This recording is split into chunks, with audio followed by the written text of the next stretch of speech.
the destruction of the Sawafeary chicken farms. On the 3rd of January, Mr. Sawafeary was alerted around 8 p.m. that an Israeli ground invasion was imminent. He then gathered around 11 members of his family on the upper floor of the 2-story concrete house.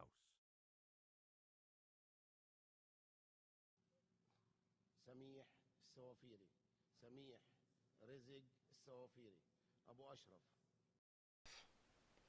I'm the owner of an egg production chicken farm in the Samuni area. I have been owner of the farm for the last 25 years. The Israeli Defense Force entered the area on Saturday night at about 11:30 p.m. They made a helicopter landing on my roof while I was asleep inside the house. My house was targeted randomly with all kinds of shells, one of them hitting it. My children were sleeping in the sitting room and, thank God by a miracle, no one was injured, so I moved them into my room and there was shooting all that night. At about 7:30 a.m. I was surprised by the Israeli army breaking the door down into my room. They asked me what I was doing there. I said, "Well, I'm here in my house." They ordered us to get up and handcuffed the men amongst us with our hands tied behind our backs. We were asked to leave the house. I said, "Just give me some time to give water to the sheep, about 100 sheep." At this, the soldier shot a warning shot at me, but hit the reservoir, the feed reservoir, and made a hole in it.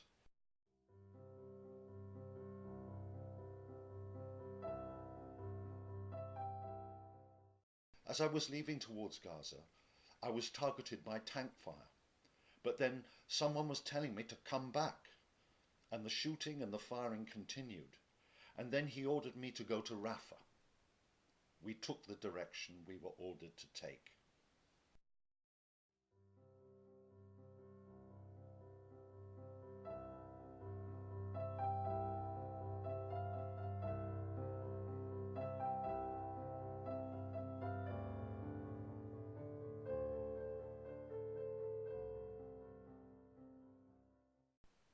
Later, we met up with other families. There was a woman from the Hedgie family wanted to come with us, but a soldier who was positioned on the floor of one of the buildings shot at these two women, this woman and her daughter, and they both died. As we were walking, we also came across a dead body, and he was covered with a blanket.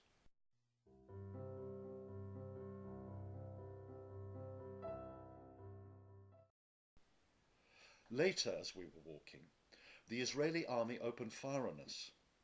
Ibrahim Muin Juha, who is a 15-year-old young man, received a bullet in his chest and fell on the ground. His mother sterilized a needle with some eau de cologne and stitched her son up. She thought that she'd saved her son's life, but in the morning I asked her about the young man's situation. She said he died.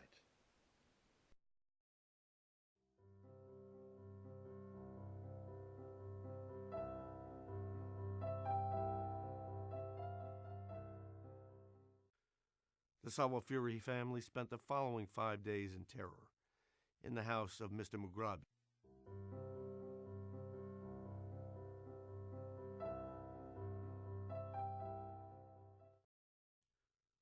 Mr. Sawafeary and Mr. Mugrabi informed the mission that they had watched Israeli armored bulldozers systematically destroy land, crops, chickens, and farm infrastructure.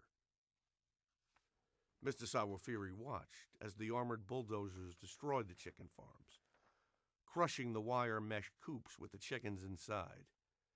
He noted that the drivers of the tanks would spend hours flattening the chicken coops, sometimes stopping for coffee breaks before resuming their work. When he left Mr. Mugrabi's house on the 8th of January, Mr. Sawafeary was able to see that his own farms did not appear to have been subjected to the destruction he had witnessed from inside the house. However, when he was able to return to his home after the Israeli withdrawal, all 31,000 of his chickens had been killed and the coops systematically flattened. The mission visited the site and saw the business had been razed to the ground. Mr. Sawafeary told the mission that he and his family together supplied approximately 35% of the egg market in Gaza. His own farm supplied over 10%. He estimated that close to 100,000 chickens were killed in the process.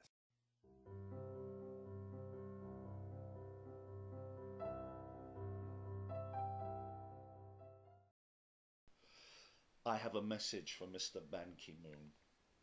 I wish Ban Ki-moon could have prevented this crime.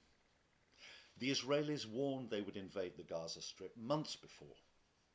I wish Ban Ki-moon could have prevented the Israeli invasion and destruction of our Palestinian livelihoods, instead of treating the problem now. I think prevention is better than cure. Thank you.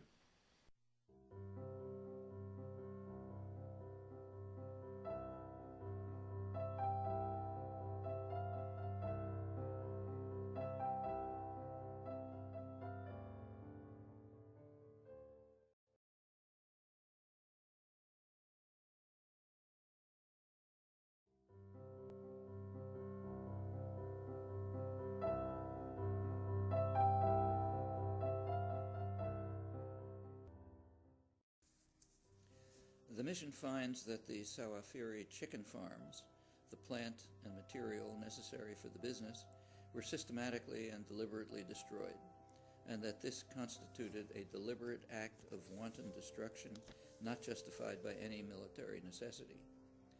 Israel had a number of duties in respect of its actions during the military operations. These included the general obligation to ensure that civilian objects are not the objects of attack, and to ensure the protection of objects indispensable to the survival of the civilian population. Israel displayed a premeditated determination to achieve the object of destruction. It is therefore responsible for the internationally wrongful acts it perpetrated in breach of the duties specified above.